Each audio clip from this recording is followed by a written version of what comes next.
Jamen, hej og velkommen. Bonjour toutes, à tous et à toutes. Qu'est-ce qu'on dit en français? Bonjour à tous et à toutes. Oui, Euh, à toutes et à tous même. à À toutes, toutes et à tous. à toutes Les et femmes à d'abord. tous. Les femmes d'abord, bien entendu.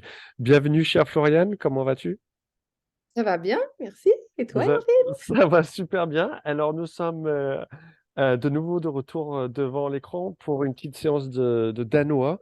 Et non seulement tu adores, je pense, tu t'intéresses beaucoup à la langue danoise, mais aussi à la culture danoise et scandinave. Et tu te retrouves maintenant au Danemark et c'est formidable. On a pu se rencontrer aussi en face à face. Mais là, je suis en voyage, mais on arrive quand même à se retrouver sur Zoom pour un cours de danois. Formidable. Et donc, du coup, nous allons parler aujourd'hui des verbes en danois. Florian, tu apprends le danois depuis 6 mois à peu Un près? an, Un an un maintenant? an, Ok. lentement. Et tu te retrouves à peu près au niveau 3 à 4, je pense. Et nous allons donc sous peu reprendre notre cours sur la grammaire danoise et les verbes. Mais avant ça, un petit bonjour à tous les Françaises et les Français qui nous écoutent, qui nous regardent partout dans le monde, mais aussi au Danemark. Un bonjour à tout le monde qui sont en train à tous ceux qui sont en train d'apprendre le danois et qui ont du mal avec la langue. Et deux, trois conseils pour les Français qui aimeraient apprendre cette langue assez particulière. Qu'est-ce que tu leur dirais, Florian? Ah non, je donne pas de conseils. Être patient peut-être. Ouais. Et en tout cas, j'ai pas de nécessité, donc moi je prends les choses tranquillement et j'apprends au rythme où j'apprends. Je travaille très peu. Hmm. Euh, et par contre, écouter, regarder les films avec les sous-titres, il y a des Mmh. choses qui rentrent malgré soi. C'est vraiment, ça fait rentrer une petite musique quand même. Mmh, mmh, mmh. La langue est rétive. Voilà. Ça veut dire quoi, érétive? Elle résiste. Ah, C'est pas une langue facile d'accès. Voilà. et pas facile d'accès à cause de la prononciation ou à cause de la grammaire ou à cause de quoi plus Ouais, à particulièrement? cause de tout, même quand on a un peu l'anglais, on arrive à faire des liens, sauf qu'en fait, ils sont traîtres. C'est pas exactement, Ouais. c'est pas fait pareil non plus. Mmh. Parce que, effectivement, il y a des moments où on a l'impression d'apprendre 2 langues distinctes, celle qui s'écrit et celle qui se parle. Ouais. Heu et parce qu'il y a un fâcheux esprit de contradiction, il y a vraiment des choses, les A qui se prononcent, enfin, ce qui est pour nous un A qui se prononce et enfin, le I qui est et et on a l'impression que les choses ils sont toujours à l'envers de l'intuition Mmh, mmh, mmh. d'une personne francophone, je pense.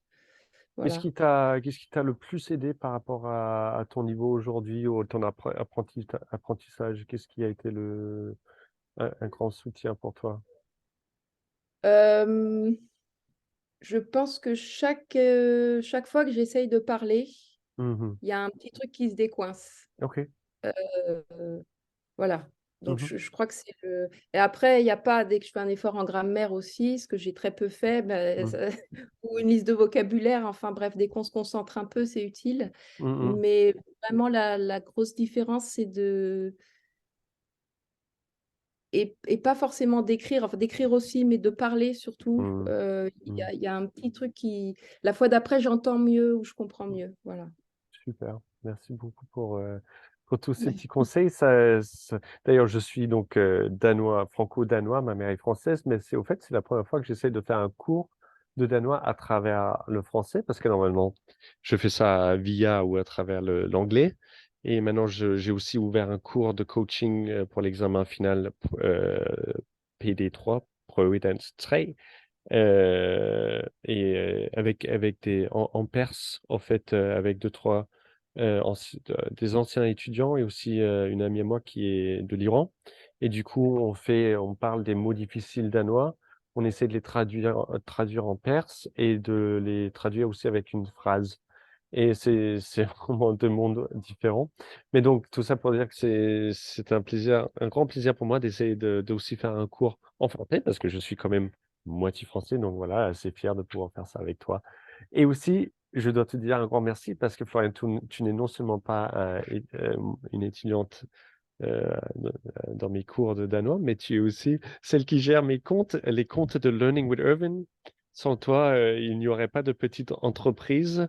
Sans toi, Skype me demanderait encore beaucoup, beaucoup d'informations. Donc, un grand merci à toi parce que grâce à toi, j'ai les comptes à peu près en ordre, en tout cas pour 2022, et on va regarder 2023 bientôt. Mais franchement, je suis Ouais, extrêmement reconnaissant de ton soutien. Merci pour ça.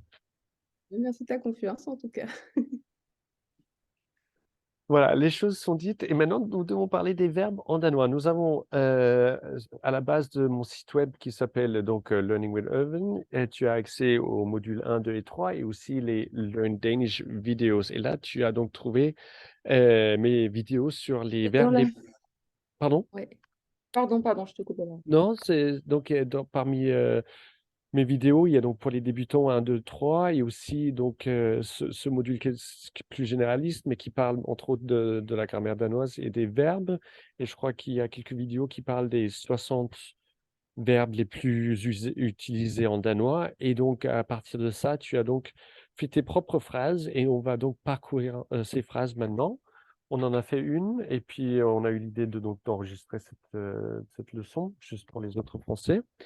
Donc, recruter, add ansette, peut-être je mets la traduction en français, recruter, le verbe recruter.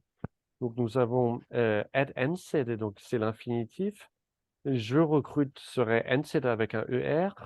Ensuite, ansette, c'est l'impératif, je recrutais. Et j'ai recruté serait donc jeg har ansat. Voilà, donc ici, ce serait par exemple jeg, ça pourrait être tu. Et voilà, je fais juste ça pour le premier verbe pour que qu'on ait tous bien compris de quoi il s'agit. Et donc là, tu as fait un exemple qui dit Mit Firma har ansat en ny kollega, c'est parfait. Peut-être on peut en mettre deux. Ça, c'est les tiennes. Ça, c'était tes exemples. Ah Et moi, ouais, je suis bien. restée sur le même verbe. Après, Ouais, j'ai changé un peu. Hein. ok, Je suis restée sur le même verbe et j'ai essayé de passer, de transformer les choses, de passer d'un temps à l'autre. ok, ouais. C'est ça qui se décline là. Donc, c'est pour ça que toutes mes Mhm. phrases commencent par mit firma.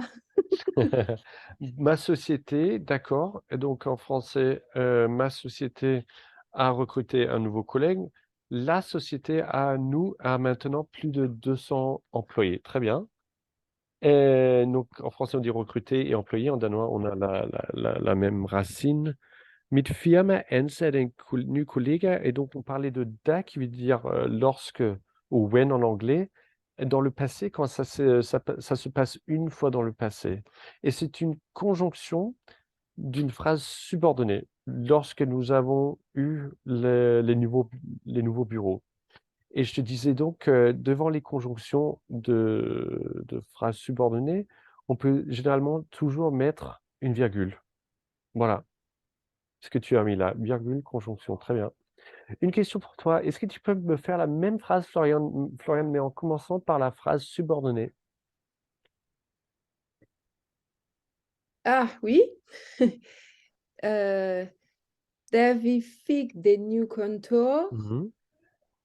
en satte mit firma en ny kollega. Très bien. Et tu peux nous expliquer ce qui se passe là dans l'ordre des mots? Eh bien, j'ai inversé sujet et verbe dans la phrase principale. Mhm. Mit firma en satte Mhm. devient en satte mit firma parce que on a décalé, on a mis devant elle La phrase la, subordonnée. la phrase subordonnée. Ouais, formidable. Ce qui est assez particulier, ça se passe pas, je pense, en français en tout cas. Et donc après le sujet, Mitfirma. Nickel. Mm. Des questions ou commentaires? Non. Parfait. Je te laisse parcourir la phrase suivante.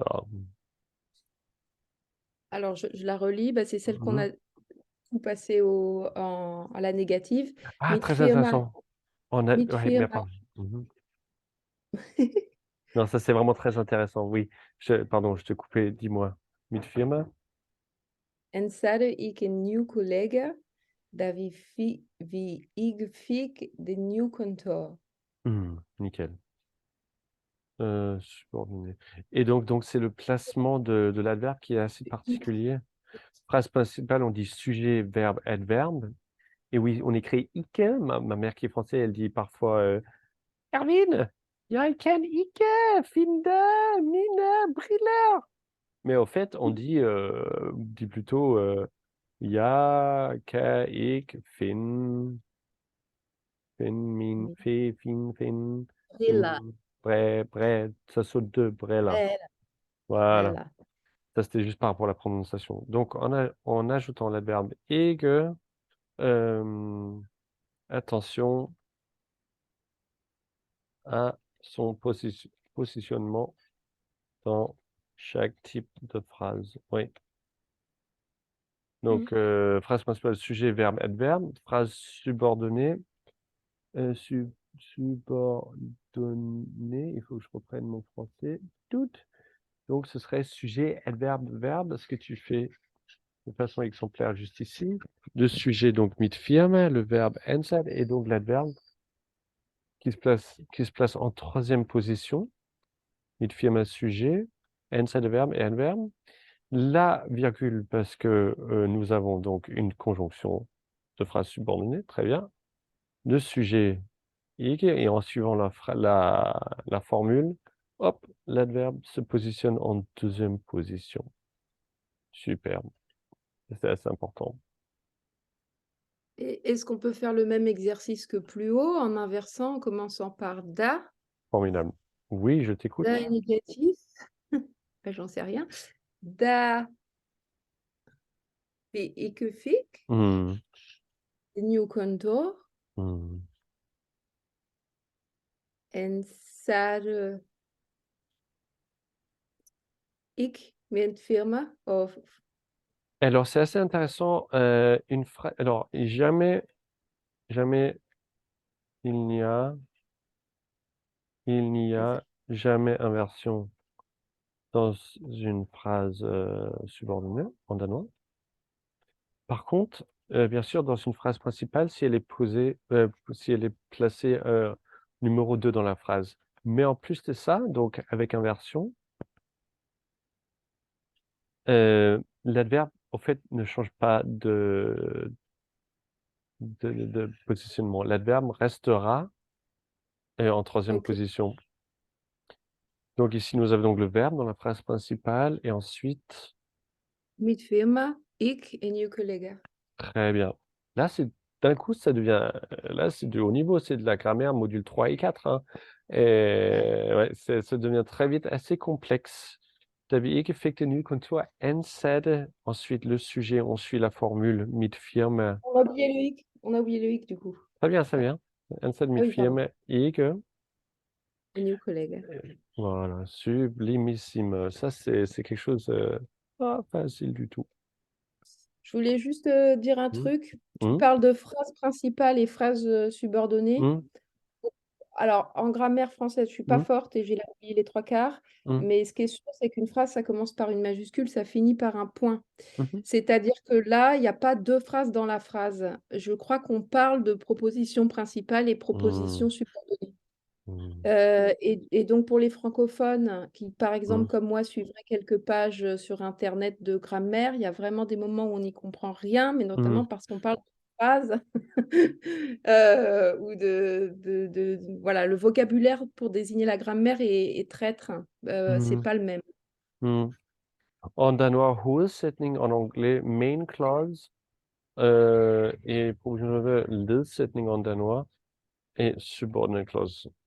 Et je me rappelle de ça, je crois que j'ai fait ce type de grammaire peut-être en cinquième ou en sixième avec Madame Christensen au lycée français de Copenhague. Et on parlait, donc c'est la conjonction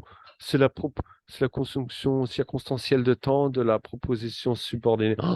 Oh mon Dieu, qu'est-ce qu'on en a bavé à l'époque. Oui. Subordinate clause, bref, Voilà, donc moi, les logiques, elles sont bien acquises, mais le vocabulaire, je l'ai perdu.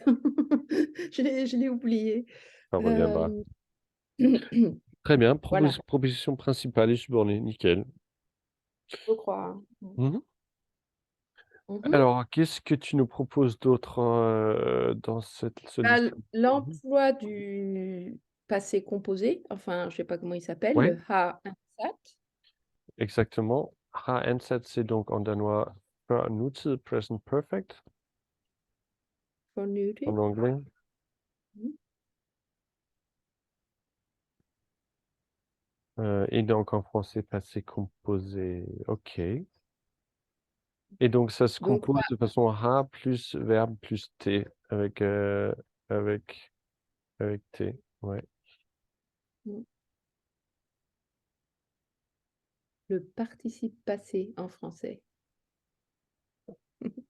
Ah oui, merci. Ah! Heu, ah non, Ah non, il y oui. a pas de non, parce que Euh, pas de présent perfect, non. Oui, enfin, il s'écrit comme le passé composé, mais le passé composé en français, c'est pas du tout le present perfect. ouais. On l'utilise pas du tout de la même façon. C'est un passé, point. Mmh. Mmh. Ouais. Par contre, ce que je voulais dire, c'est le ansat, c'est le participe passé en français.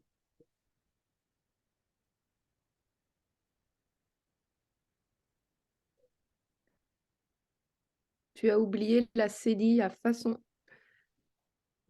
inventée par monsieur Dusson. Oh, qu'est-ce qu'on s'amuse en apprenant le danois. Bref, oui, Toujours. mais j'apprends beaucoup de choses là, d'un coup. Heu, voilà, donc pour moi, Mmh.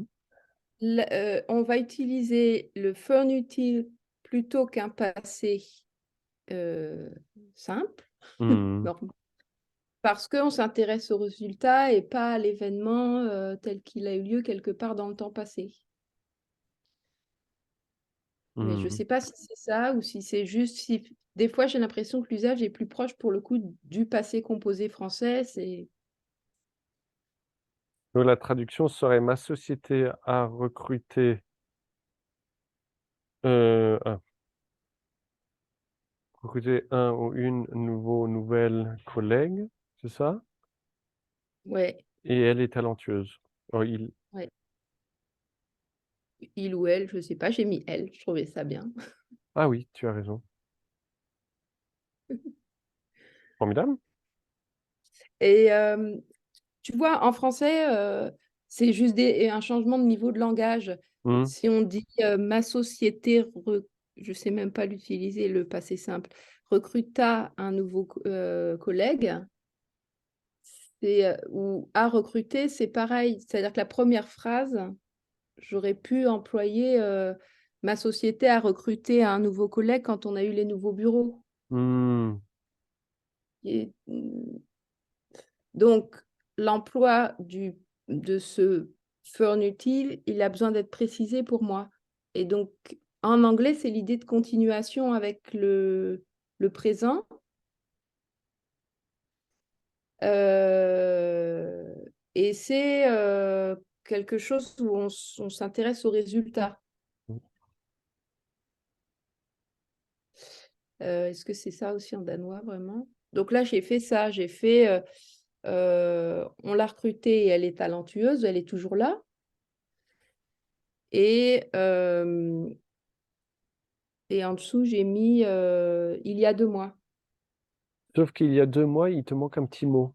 Avec siden, il te manque un petit mot devant le temps que tu, New collega, om, i, pas pas le ça oh! la con elle est fixe la construction. Comme en Ah, anglais.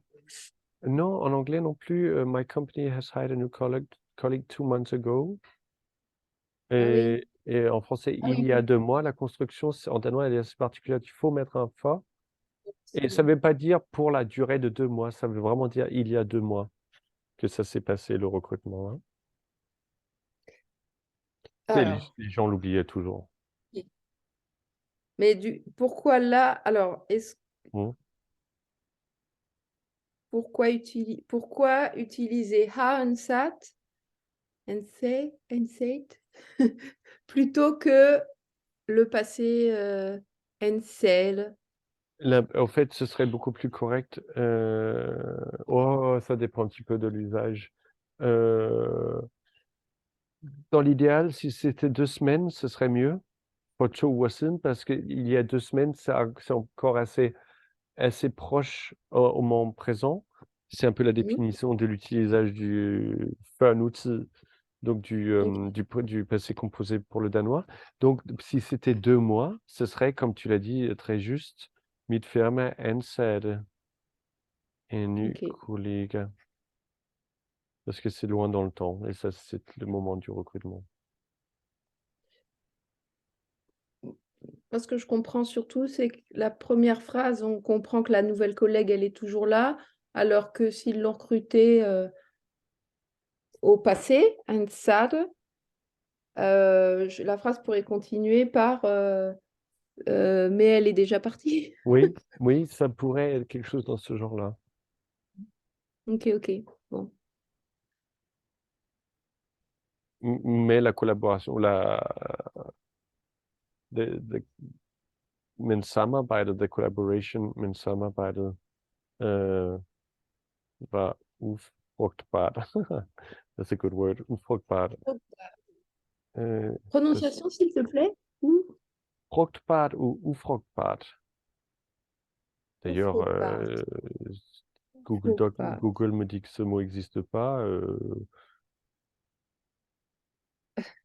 men samarbejdet var Infructueux? ikke, var Infructueux comme en français? ouais, exactement, ou, je le dirai jamais, men samarbejdet var ikke, øh, helt optimalt. Og hun er og hun har nu fundet et andet arbejde. Bon, ça devient assez long. C'était pas fructueux, ça fonctionnait pas, de façon optimale et elle a maintenant trouvé un nouveau job. Mmh. En français, elle bossait comme de la merde. Ça se dit aussi en français, Ah non, mais parce que j'aime beaucoup les euphémismes. On va apprendre un nouveau Mmh. mot à Google, très bien. Mais ouais, très bien la petite, distinction entre donc l'utilisation du, passé composé si c'était, il y a relativement récemment et donc si c'était il y a 2 mois, c'était quelque chose qui s'est passé dans le passé. On le laisse dans le passé, OK. On laisse au passé, ouais. Alors, le futur, le fameux futur danois. Ouais. Hem, alors, mit Firma ansätter en sekreterare och Mmh. jag gläder mig med han kommer. Je savais pas quoi dire. Ouais, to look forward to, j'ai hâte de quelque chose, jeg glæder mig til, expression fixe, qu'il vienne til, han starter. Jeg glæder mig til Schade. at han kommer. OK. La conjonction à nouveau, on met une virgule devant la conjonction, on a un nouveau sujet et verbe, donc c'est une petite proposition, subordonnée. Si tu dis mit firma ansætter, ça se passe là en ce moment. Mmh. Donc, Mais c'est peut-être pas fait. C'est peut-être pas fait en l'occurrence. voilà. Et là, pareil avec l'expression er i gang med. I gang med is in the motion of doing something. C'est un peu une forme ing. Attends, je vais juste faire un peu d'espace là. Mit firma ansætter en secrétaire. J'ajouterais bientôt. Dans ce cas-là, oui, ça fonctionnerait. Ah, Snart, voilà. snart. Et à la limite, un nouveau. En ny.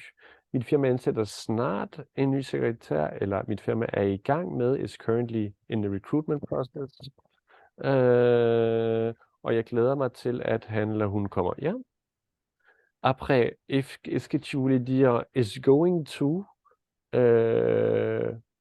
Qu'est-ce que tu dirais en Ah, français pour pour le futur? Ma heu, société recrutera ou va recruter? ah bah alors,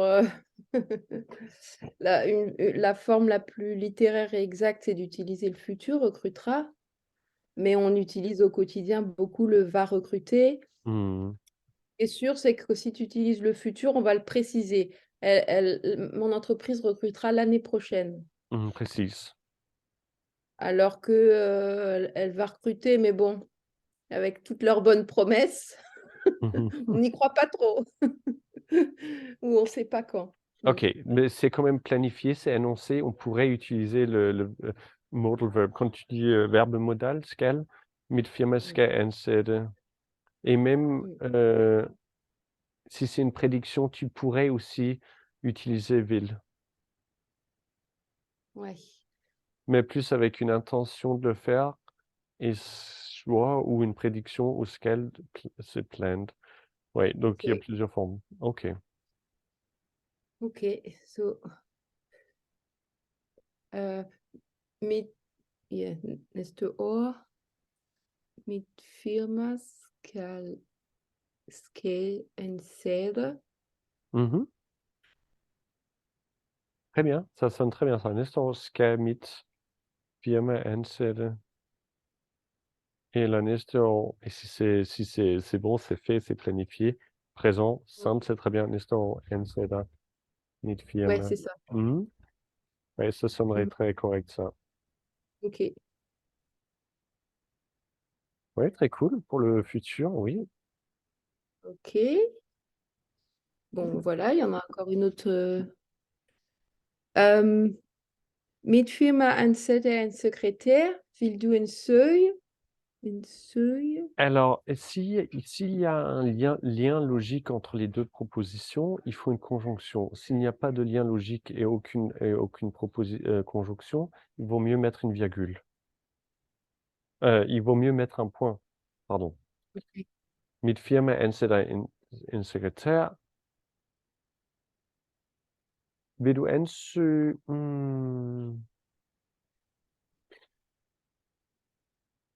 on dirait, vil du søge stillingen? Will du Seuil stillingen? Pas de G, stillingen. Stillingen. Stillingen. Stillingen, Voilà. c'est ça. Mmh. Tu as l'intention d'envoyer ta candidature, de postuler? Har du tænkt dig est-ce que tu as l'intention dans le futur?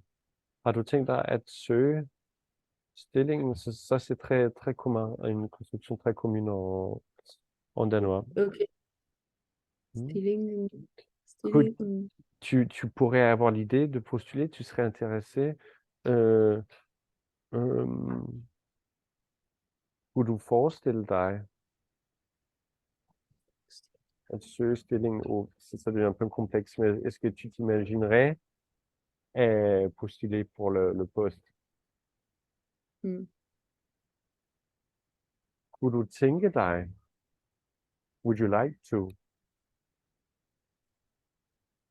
Har du tænkt? Kunne du tænke dig?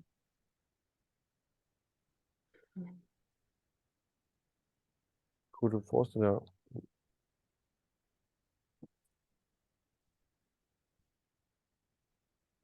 Mhm. Do you have the intention? Do you Mm. plan Mm. have the intention of applying? Mm. Voilà, donc des constructions assez particulières en danois. Voilà. OK. Voilà, voilà. Ça donne du sens pour toi ces 3 phrases? Oui, oui, très bien, ça complète, ça complète. De toute façon, c'est vraiment ça et notamment dans le futur, enfin, il y a la grammaire, il y a les verbes et après c'est je vois bien qu'en danois, c'est plus une histoire de quelle expression on Mmh utilise, mh. Mmh. Tout à fait pareil pour l'absence de mot, please, s'il vous plaît, s'il te plaît. Donc c'est des petites tournures qui sont assez contextuelles. Mmh. Could you be so kind and close the window? Could you not close the window? And so on. Mmh. Very strange. Il me Very reste, strange.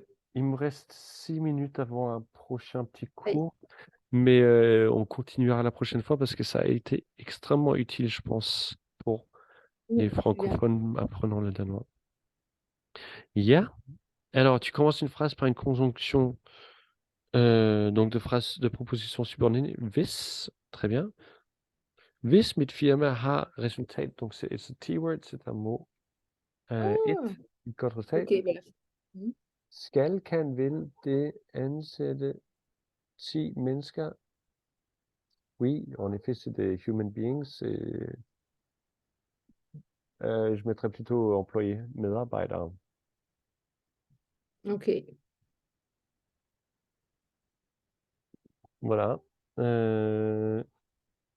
Et au lieu d'utiliser le pronom des, ce qui est correct par rapport au firma, Mm. Est-ce que ça vil, serait vil, des? hvis mit firma, vil vi, si c'est ma, ça dépend Mm. si c'est ma boîte en tant que Learning with Irving, donc c'est moi qui va recruter, je dirais vil jeg ou vil vi, mais si tu es employé dans une grosse entreprise, tu mettrais un di. Je pense que c'est ce que tu voulais dire, hein. Vil de C'est la ansætte. même. Bah là, du coup, j'ai mis la construction, c'était vraiment l'entreprise, donc j'avais mis des. Mais là, l'usage du IA, vi, di, c'est la même qu'en français, en gros, si ce n'est que vous avez Bah, mis. oui, mais en tout cas, si c'est une boîte pour laquelle tu travailles, we would refer to the leadership, D, Mm. ceux qui prennent les décisions. Mais plus tu es partie prenante, plus tu vas utiliser le vi. Oui, oui, oui. Si tu es là depuis 30 ans, Mhm. voilà. Euh, et donc, juste, est-ce que, je ne sais pas si tu as le temps, est-ce Mhm. qu'on peut repréciser les différents sens avec les trois modaux? Mhm. Scale, ils vont dans cette phrase. Mhm. Un instant, on va juste faire comme ça et comme as, comme ça.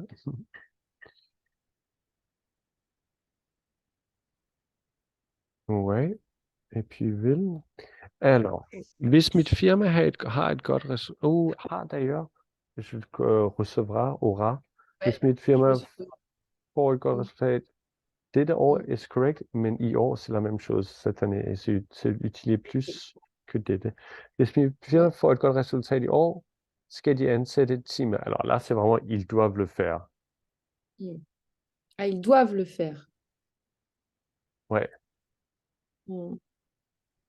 C'est pas ils vont le faire, tout simplement. ce serait ansætter de. Ah, Mhm. Mhm. mm. Ils doivent le faire, ils pourront le faire, ou ils le feront peut-être avec Ken. Can en anglais, modal verb, c'est plutôt ability ou possibility. Ils peuvent. Mm, Ils ont la possibilité mm, de le faire et ils sont capables, mm, capability. mm. Cool, ouais. Et Et Ville, du coup, c'est soit un futur, ils le feront. Euh, prédiction, prédiction, ils le feront certainement. ah, C'est a mm, prediction. Euh, ou euh, ils, ils veulent le faire. mm, Volonté. mm. Voilà. Ok. Donc voilà, ouais, c'était surtout celui-là qui était important de clarifier, hein. Mm. Une présence simple pour ils vont le faire. Ok. Ça te va, ouais? Ouais, super, on continuera la prochaine fois. Ben voilà, leçon, lection 8, tu me diras quand. J'arrête l'enregistrement, mais un grand merci et tu seras sur toutes mes plateformes, tout le monde te connaîtra. Bravo et merci.